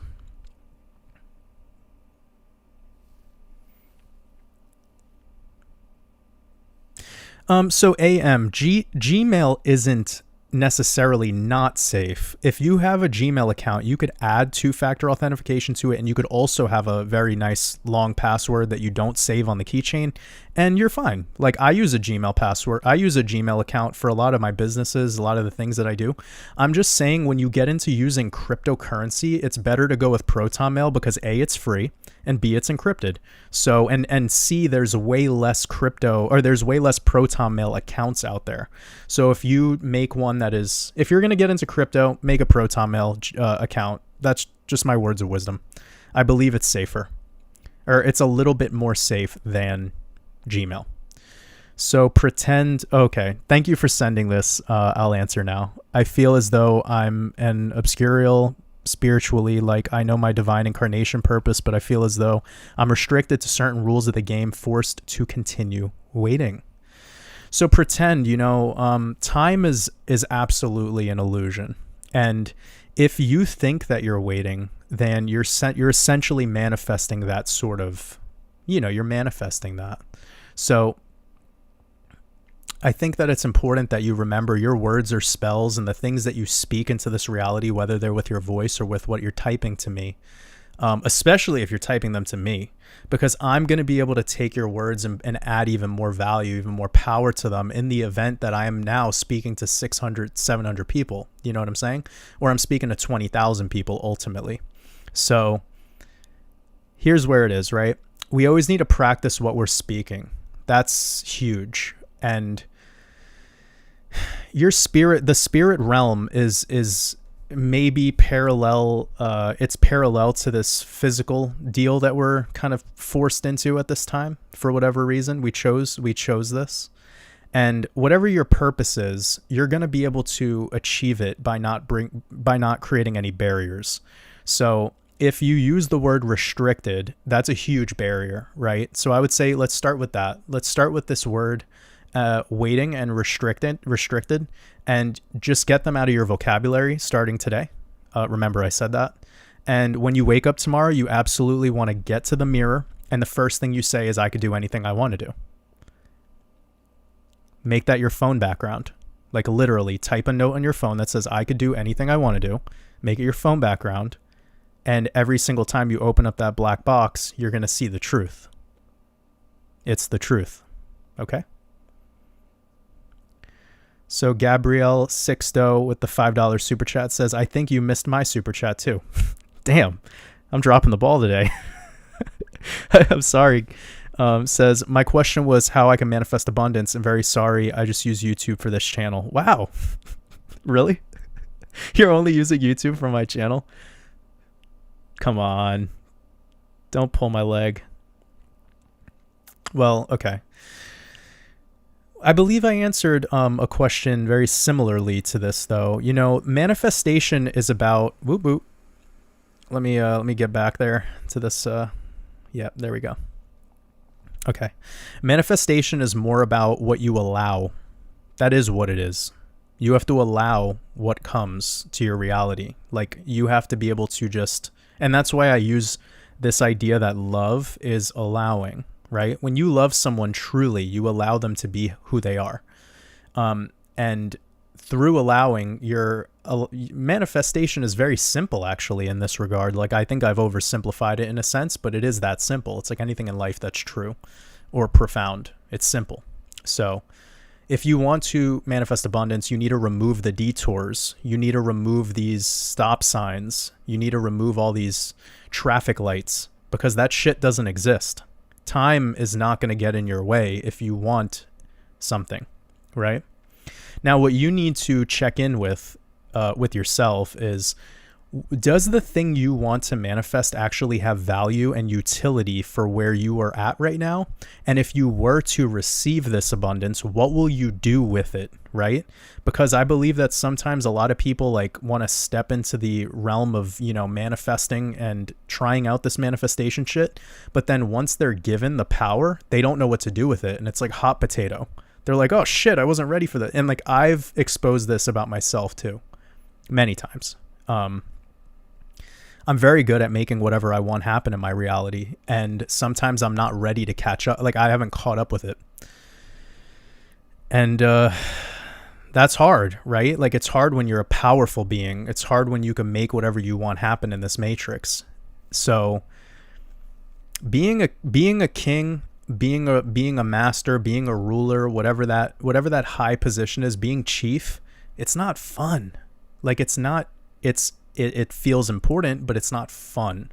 It's not like you wake up every day and you're like clicking your heels together to know all this shit about reality, or to know all this stuff about your prior realities, if that's something that you're into, your other timelines, what you're remembering, if you will. Like, I think all of us, the chosen ones, the ones who are illumined, we are essentially struggling with amnesia of what we truthfully are. And through this cosmic amnesic effect, you know, wiping away this indoctrination that we've been spellcasted into, you're going to start to find how powerful you truthfully are. But that has to deal with the reduction of all this, I call it the additive principle. This is something that happens with diet, like people who want to talk nutrition. Diet is all about the additive principle. And how the fuck are you going to remove obstructions from the body if you are adding things to the body? It's not how it works. You need to remove obstructions from the body, and you do that by allowing them to get out of you. The way you allow them to get out of you is through not consuming. It's that simple. It's just like meditation. You want these thoughts to like have somewhere to go? Well, you need to get them the fuck out. You want this like negative pent up energy in your stomach to go away? Well, you're going to need to do pranayama. Like, you need to move out energy, because some of us have been storing so much of it, right? We store our emotions, we store our traumas. And if we're storing all this trauma, we're never going to be able to make any progress here.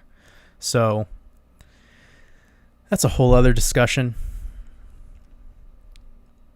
But everyone could work on allowing. Allow your greatness, and you will receive your greatness. Jason Fish, yep, got that super chat, brother, says, what was the percentage of your bags you will sell at the end of this bull run? So, Jason, I plan to keep some Bitcoin. Excuse me. I plan to keep some Bitcoin forever, and Ethereum forever, and almost everything else I'll sell except for a little bit of a trading bag of XRP, just because I'm really good at trading XRP. So I like to keep doing things that are within my competence. So that's another word, words of wisdom, I suppose, that Warren Buffett has exposed, is that whatever you're competent in, you should continue to do that if it's giving you those results, right? So this is where diversification becomes extremely problematic, and it's a huge reason why I'm okay with selling a majority of my holdings. Now, I will say that some positions I'm in are just so good that I don't need to sell all of them. For instance, like Cardano, I was really early in that. VeChain. I have some positions that I was so early in that I'm confident through my own technical analysis that I will be in a forever bull run unless the coin goes to zero or whatever, which I believe I selected products that I selected to be in particular altcoins that have a position in the New World Order for our blockchain future. So I'm not worried about that. And still with those, I will sell about 90 to 95% of those positions. But just remember, everyone, if you had like $1,000 in Digibyte, 10 years ago, or if you had $1,000 in Dogecoin 10 years ago, you're a multimillionaire today. That's pretty crazy. So there's something to be said for venture capital, for having a venture capital bag, but it's easier to create those venture capital bags when we're at the bottom of a bear market. So what this means is I have gotten pretty solid at timing when to re-enter the market, and I believe that time frame will be somewhere around January to February of 2023. So you could throw in a couple $1,000s to a bunch of random projects and just keep them on a ledger and like go to sleep for 2 years, and those things can probably go up 50,000% easily, and it's happened before. So maybe even some of them pull off a Digibyte where they do 80,000, 100,000% gains. So yeah. There's something to be said for venture capital, but there's also something to be said for the fact that we are in Shemitah, which is a deflationary economy, meaning we enter recession, and crypto will not be unscathed from a massive volatility to the downside. So it's better to just get out, especially if you're someone who got into this market post the May crash, meaning if you got into this market in June or July of 2021. You're better off selling most, because most of your positions aren't even that great to begin with unless you bought the absolute bottoms on all the coins during the full moons of June and July, of course.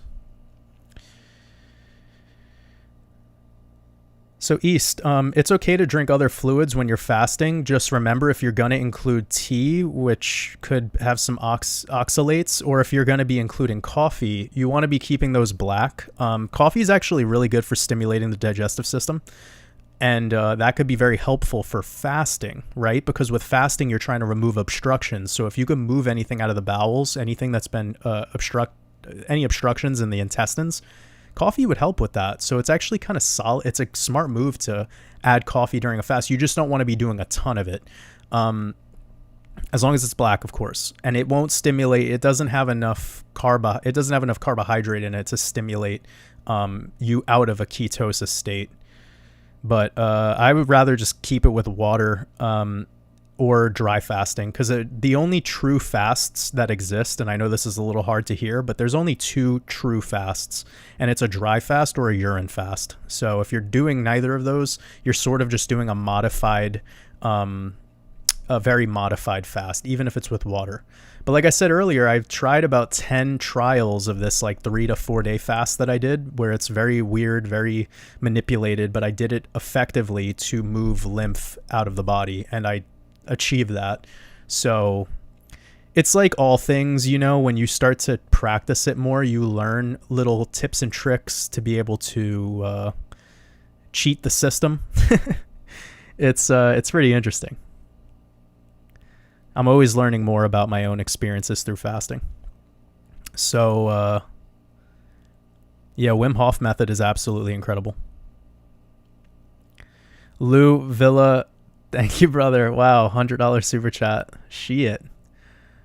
I'm really grateful for that, Lou. Wow. He says, been following you for a while, brother, and we've emailed each other previously. Shot over email today. Looking forward to hearing back from you. Send in love to all from Lou.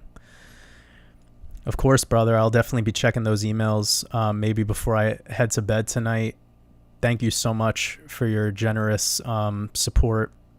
I know you've been following my work for a while. I want you to know that I'm really grateful for you. Thank you for being here. I'm excited to be hanging out with you too. All of you guys, when this bull run comes to an end. You don't even know how excited I am for the bear market. I'm like 10 times more excited for the bear market than I am for this fucking bull run. I don't even care anymore about this bull run. I have people hitting me up all the time being like, Ethereum hit a new all-time high. I'm like, I don't even care, dude. Wake me up in December. Like, it's $4,400. That's nothing. Like, I want to see that shit at 5 digits. Like, that gets juices flowing for us. So it's like the wolves don't care about these fucking short-term all-time highs. This is nonsense. Wait till Hanukkah, everyone. You're going to be celebrating Hanukkah whether you're Jewish or not. You're going to be waking up every morning fucking dancing naked next to your bed being like, WatersAbove told me this would happen 6 months ago. Oh, man. I'm just having fun.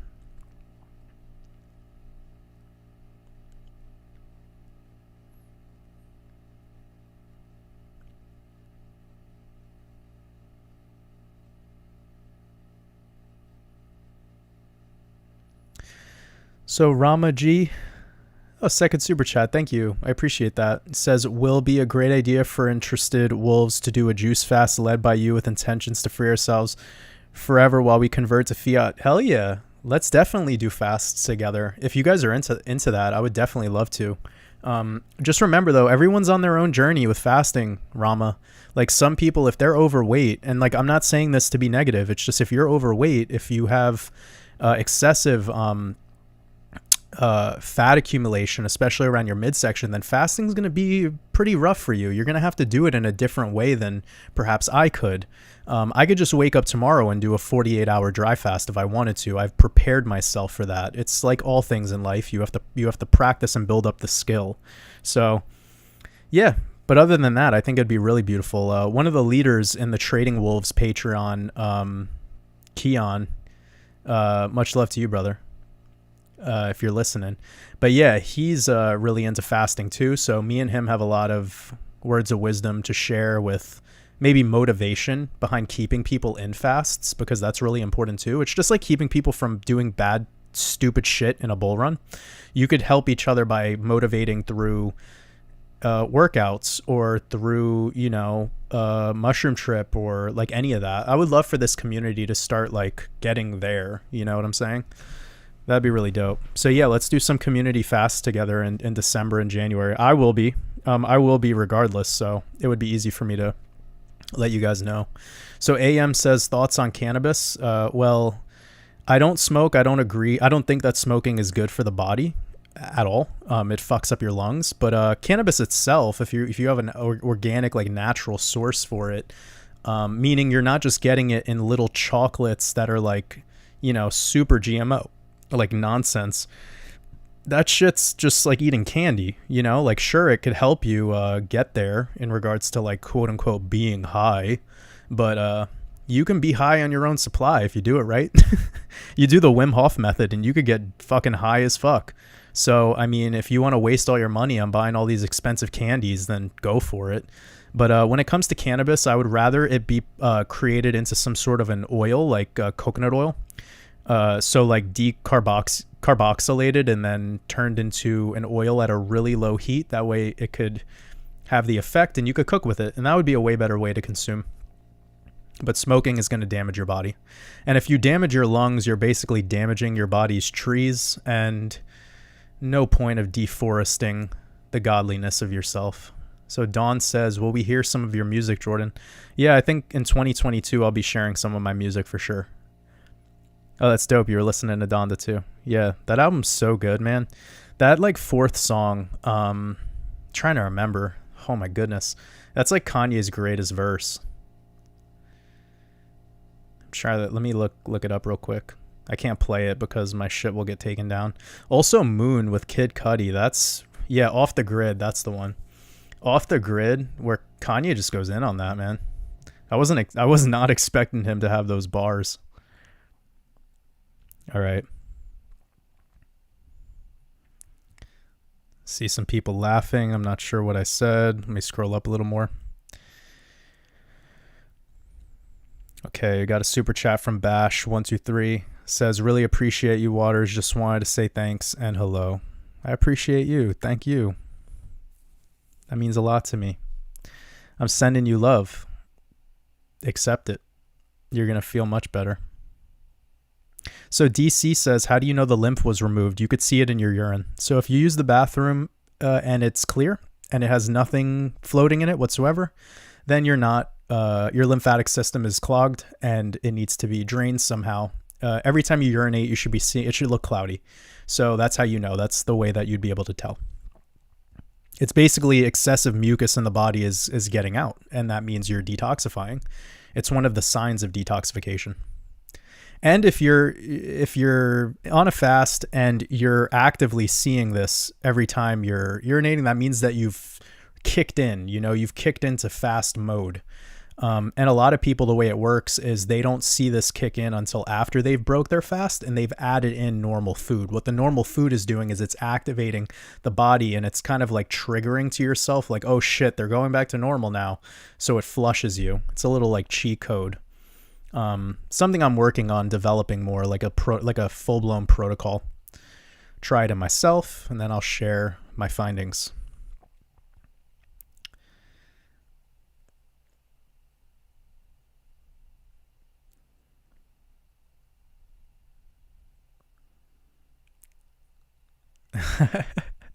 Said Jay mentioned me earlier and I've been smiling, and people at work are like, why are you so happy? And I'm just like, wolf.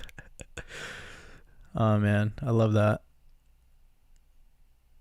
Yeah, it's beautiful to make people feel, you must be really thin. Wow. No, I'm not.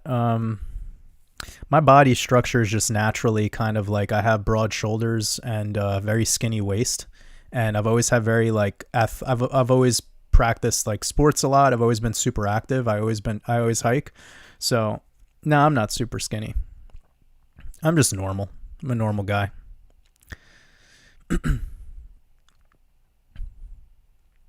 What's up, Royal Maze? Yeah, for sure. Community fast will be dope. Oh my God, is that a serious question? Stavro. Everyone, was it 500 people in here? Got 500 people in here? He says, who came first, you or Chev's 710? Oh God. Whew. I'm going to put on my clown mask now. I tried talking with that guy, man. I'm not going to go there. I tried. Yoda tried talking with Luke, and Luke said, I don't want to deal with you, Yoda. And you know what Yoda says to that? Sayonara.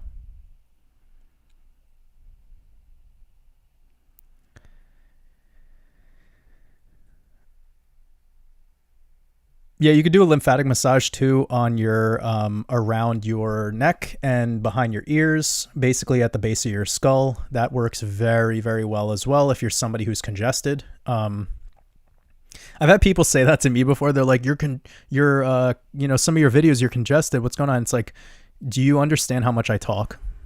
Do you understand how many client calls I have? Do you know my voice is my work? So if you guys ever hear me and I'm I already have such a gentle voice, you know? So it's like, imagine my voice having to speak so much. I'm good, trust me. Like, I'm like the healthiest person I know. It's not that. It's my fucking voice is strained a lot. I'm just trying to keep myself healthy from my vocal cords breaking. Yeah, Off the Grid on Donda is so fire. Absolutely. Yeah, clouded urine is showing you that your lymphatic system is actually draining out. And it is, yes, in fact, the kidneys. Yeah, Hurricane is good, Angela, but like you got to remember that version with Aunt Clemens back in the day, the leaked version was so much better. Like if they could put Little Baby on the Aunt Clemens version and Kanye could change that stupid verse that he's doing on the new one, that'd be fire. I would love to hear that. Yeah, I play basketball. I like basketball a lot. I don't watch sports though, I just play them. Yeah, people aren't liking this video, Mary, because they're too busy listening to the content, which is kind of a good thing. You know, like we don't need anyone. I mean, if you guys want to like stuff, like that's fine. But, you know, it's more important that we just sit here and hang out and enjoy each other. You know what I'm saying? Like that's what really matters. Yeah, I'm into battle rap for sure. But I don't really have too much time to keep up with it. Like Daylight is probably one of my favorite rappers, for sure. So Rachel, I'm sorry I didn't get back to you. It's just because I'm doing this live and, you know, kind of have some things going on, but I'll get back to your email as fast as possible. No worries. So Jason says, how much lemon would you add to a gallon of water? So probably depends on the size of the lemon, and it depends on the quality of the lemon. You know, a real lemon, actual lemons aren't that acidic. They're actually super sweet. So if you have a much more, you know, closer to original lemon, you're going to have more flavor in the lemon and more sweetness and less acidity, especially if it was harvested and picked at the right time. So it just is it depends, Jason. I would just say that you don't ever want to feel in the inside of your mouth acidity for too long. That's a problem. And most modern fruits and vegetables are just picked so early that that's kind of the thing you have to deal with. When I was doing my recent fast, I was doing black grape juice with like a half a lemon broken up between 2-liter bottles, and then I was filling up those liters halfway again, so like a half a liter of water to dilute them. And this was not only stretching them out, but it was making it so that I was drinking not pure blown juice, because that's just hard on the body when you're fasting. It's better to dilute it for sure. Yeah, Hanukkah's gonna be lit this year, man. I'm stoked. That's cool that you teach Kundalini yoga. That's dope. You should take videos of yourself and start an online business if you haven't already. Yeah, Badhead says a normal guy except for the alien part.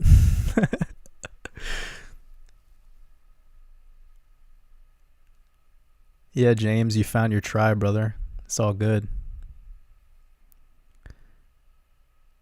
Yeah. Yeah. Sometimes I forget some of the things that I say, and then I scroll down and somebody reminds me. That's just funny. All right, let's move down this chat. I'm checking things out. Yeah, Daylight's a legend for sure. Thank you, FishTube. What happens on Hanukkah? Bitcoin's probably going to be like $120,000 or so. That's what happens. Yes, Dillip, I've seen Eyes Wide Open. Classic movie. Definitely shows you something. What do I think about Theta? Amy, it's probably like the coin I'm the most bullish on. I don't think it's going to have the best returns out of the ones that I like, out of T-Fuel, VTHO, VChain, Zilliqa. Like I'm more set on those for ROI, but I think Theta is going to kill it like for the rest of this run. It's just coiling up. It's getting ready. And like I've said many times, I like buying when things are boring. Like you want to buy when things are boring.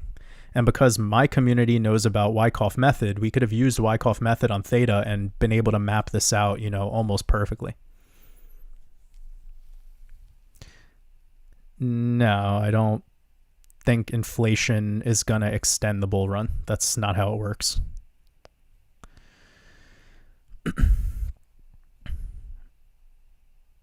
I don't have a Twitter, so I'll address that now since we have like 500 people or so. Like, I don't have a Twitter, I don't have Instagram, I don't have any other social media besides my YouTube channel, and the only way to get Discord access is through my Patreon, which is WatersAbove.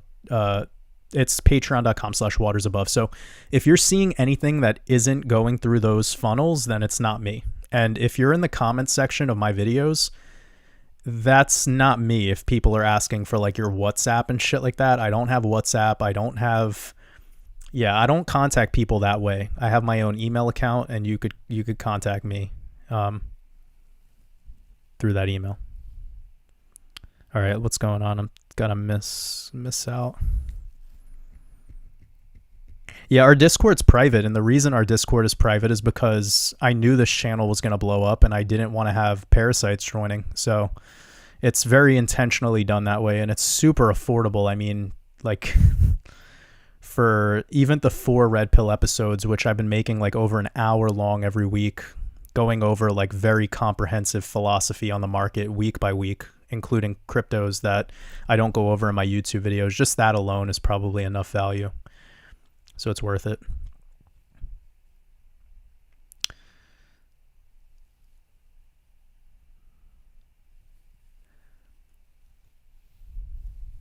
I'm trying to find... Yeah, Carl Jung is really interesting. The only issue I have with Carl Jung is his upper education is through Jesuit universities, so I'm a little bit worried about that awareness of that. But again, he's fascinating. I mean, 46 and 2 theory is fucking awesome. There's definitely merit in a lot of the work he's done. There's a lot of solid ideas, but his education and the utility of his character at the time of kind of this, like, how do I say this? I don't want to get in too deep into him because he has solid work, and it sounds like I'm like nitpicking. Let's just say I don't believe shit at face value, even if these people are quote unquote like doing, incredible work. I try not to get too caught up in accepting it without a further investigation.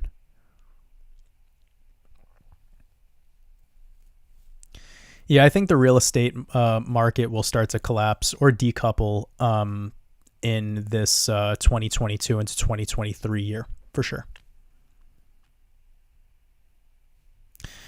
Jerry Rowe, when you say master cleanse, I'm assuming you're considering this like cayenne pepper, lemon, ginger. I don't know if that's the way to go, man. It's typically very hard on the body.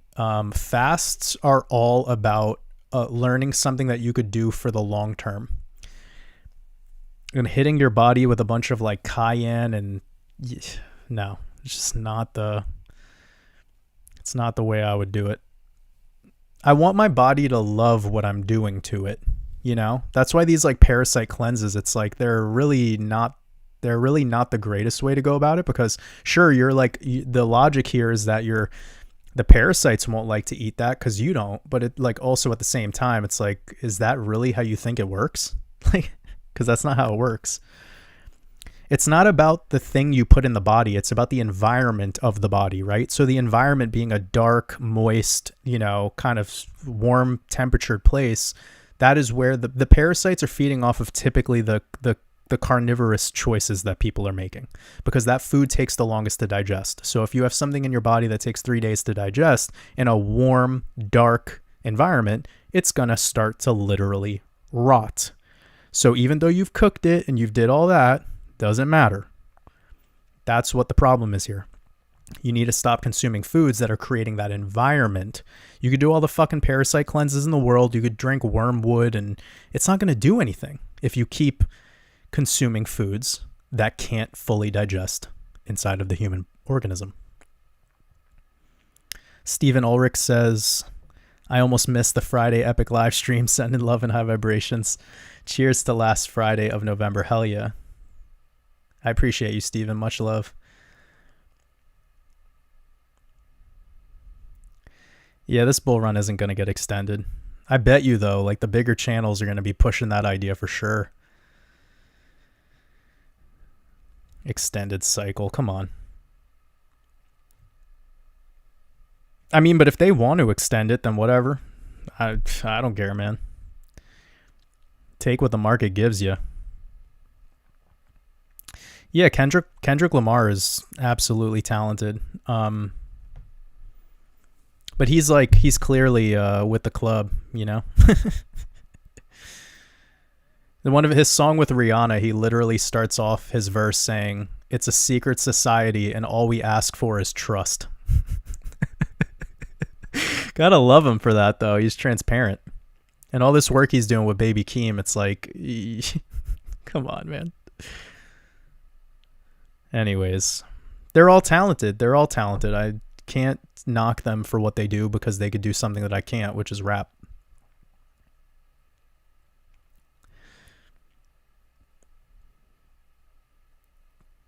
All right.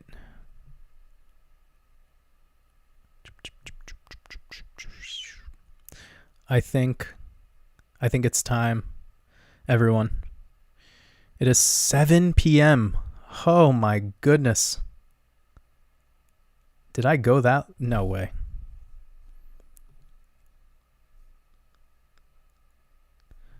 All right. Okay, guys. I need to go. It has been an absolutely beautiful time. Wow. All right, everyone. I hope all of you have a beautiful rest of your day. I'm excited for next week's live stream already because this one was so fun to do.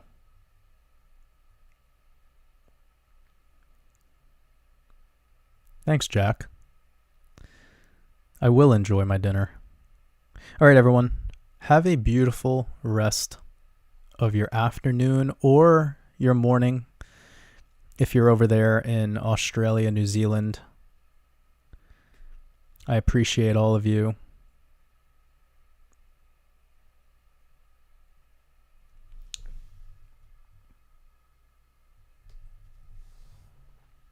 Have a beautiful rest of your afternoon or day in this matrix. Much love.